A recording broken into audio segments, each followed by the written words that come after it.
কোনো বেলেগ আমাৰ বাদ্য নাই পাশ্চাত্য থলুৱা বাদ্যই আমি ভগৱন্তৰ গুণানুকীৰ্তন সমাজত অকণমান বিয়পাব বিচাৰিছোঁ সকলোৱে সহযোগিতা আগবঢ়াব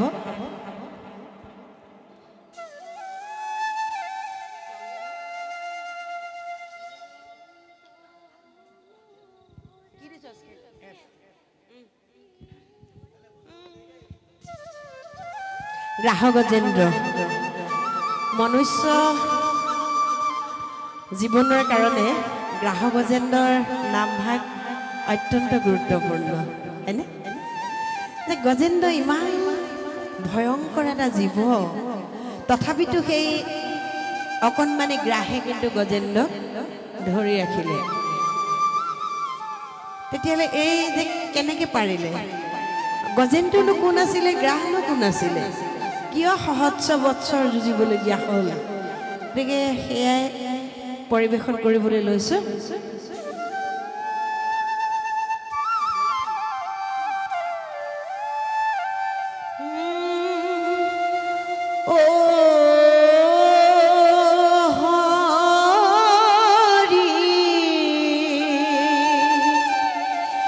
দেৱ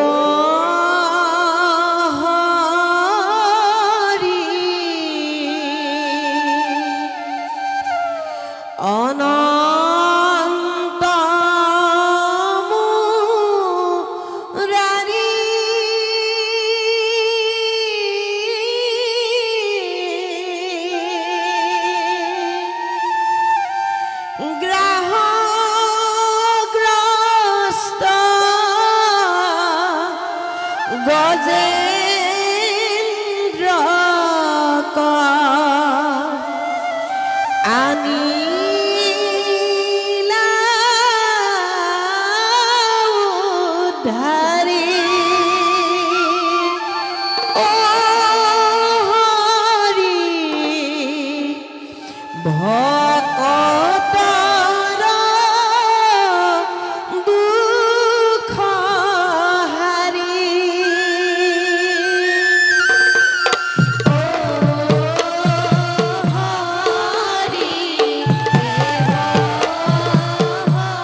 ৰজা ইন্দ্ৰদ্যুম্ন বিষ্ণু ভক্ত আছিলে কিন্তু অগস্ত্যী মুনিয়ে অভিশাপ দিলে তেওঁ গজেন্দ্ৰ হৈ পৰিলে আৰু ত্ৰিকুট পৰ্বতত গজেন্দ্ৰই সমূহ হস্তিনীৰ সঙ্গে ঘূৰি ফুৰিছিলে মদগৰ্বে আৰু পিয়াহে পীড়িত হৈ সৰোবৰত তেওঁলোক নামিলে আৰু তাতে সেই দেৱলৰ অভিশাপত গন্ধৰ্ব আছিলে হুহু গ্ৰাহ ৰূপে আৰু তেতিয়া কি হ'ল গজেন্দ্ৰক সেই গ্ৰাহে পাৱতে কামুৰি ধৰিলে গজেন্দ্ৰই ভাবিলে অকণমানি এটা গ্ৰাহ ঘৰিয়াল মই ওলাই আহিব পাৰিম টানিছে কিন্তু যিমানে গজেন্দ্ৰই টানিছে সিমানে গ্ৰাহেও টানিছে তেনেধৰণে সহস্ৰ বৎসৰ যুঁজিলে কিন্তু সহস্ৰ বৎসৰ যুঁজিও গজেন্দ্ৰ সেই গ্ৰাহটোৰ সন্মুখৰ পৰা ভৰিটো টানি আনিব নোৱাৰিলে হস্তিনী সদায় চিঞৰ বাখৰ কৰিছে কিন্তু মৃত্যুৰ ভয়ত গজেন্দ্ৰই কি কৰিলে যে ভগৱন্তৰ চৰণত নিজকে অৰ্পণ কৰিলে যে মই আৰু এতিয়া উদ্ধাৰ হ'ব কোনো কাৰণতে নোৱাৰোঁ এই কথাটো তাৰ মাজতে আমি এটা কথা এইটোও ভাবিব পাৰোঁ যে অহংকাৰ হ'লে কেতিয়াও ভকতি নহয় সিংহটোকো নিগনিৰ প্ৰয়োজন আছিলে অহংকাৰ হোৱাৰ কাৰণে কিন্তু তেওঁকো প্ৰথম বচাব নোৱাৰিছিলে সেই যে সাধুৰ আকাৰে আমাক এই কথাখিনি কৈ যায় আমাক এটা কিন্তু উপদেশে দি যায় তাৰ পাছত এতিয়া গজেন্দ্ৰই কি কৰিলে সেই সৰোবৰতে এনেধৰণে গোলামতি থাকিলে তাৰে সুবৰ্ণ পুষ্প লৈ কি কৰিলে ভগৱন্তক স্তুতি কৰিলে এৰা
স্কন্ধেশ্বৰী